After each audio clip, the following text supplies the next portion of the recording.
SSC 2026-এর জন্য গণিত বিষয়ের একটি গুরুত্বপূর্ণ অধ্যায় হলো 11 অধ্যায়। সেই অধ্যায়েরই একটি গুরুত্বপূর্ণ ম্যাথ হলো এই প্রশ্নটি।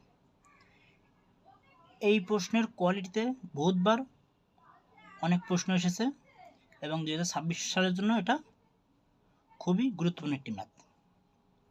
এই ম্যাথটি যদি সমাধান করা যায় তাহলে এই রকমের যতগুলো নিয়মের অঙ্ক আসবে সবগুলো সমাধানই তোমরা করতে পারবে। চলো সমাধানটা দেখা যাক কীভাবে করা হয়। প্রথমে আমাদের সমাধানে দেওয়া আছে a/b = b/c। এটাকে আমরা লিখতে পারি a/b = b/c। আর গুণ করে পাই আমরা b² = ac।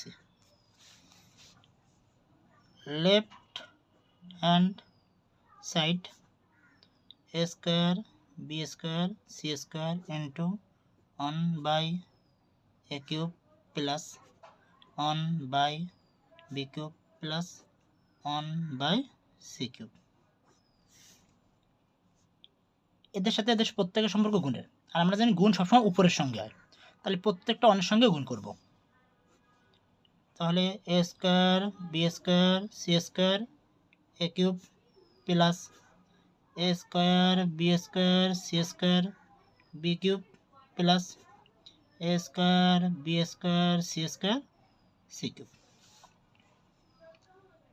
এখন a² আর a³ কাটা গেলে নিচে থাকে a, উপরে থাকে b² c² প্লাস একইভাবে b² b³ কাটা গেলে উপরে থাকে নিচে থাকে b, উপরে থাকে a² c² প্লাস একইভাবে c² আর c³ কাটা গেলে নিচে থাকে c, উপরে থাকে a² b²। এখন b² একটা মান আছে, b² জায়গায় b² এর মানটা বসাবো ac ইন্টু c² নিচে a। a² c² এটাকে আমরা লিখতে পারি ac তার হোল স্কয়ার নিচে b প্লাস a² b² এর মান আছে ac বাই c। এই এ কাটা c² আর c গুণ করলে c³ প্লাস ac একটা মান আছে b² তার whole square by b plus c কাটা a³ সাজায় লিখি a³ প্লাস b² তার হোল স্কয়ার করলে b4 হয়, সেখান থেকে একটা b ভাগ করলে b³ হয় প্লাস c³।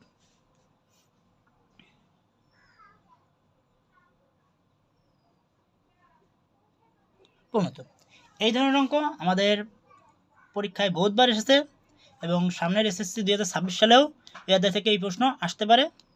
এই জন্য এটা সমাধান সবাই ভালো মতন বাসায় প্র্যাকটিস করবে।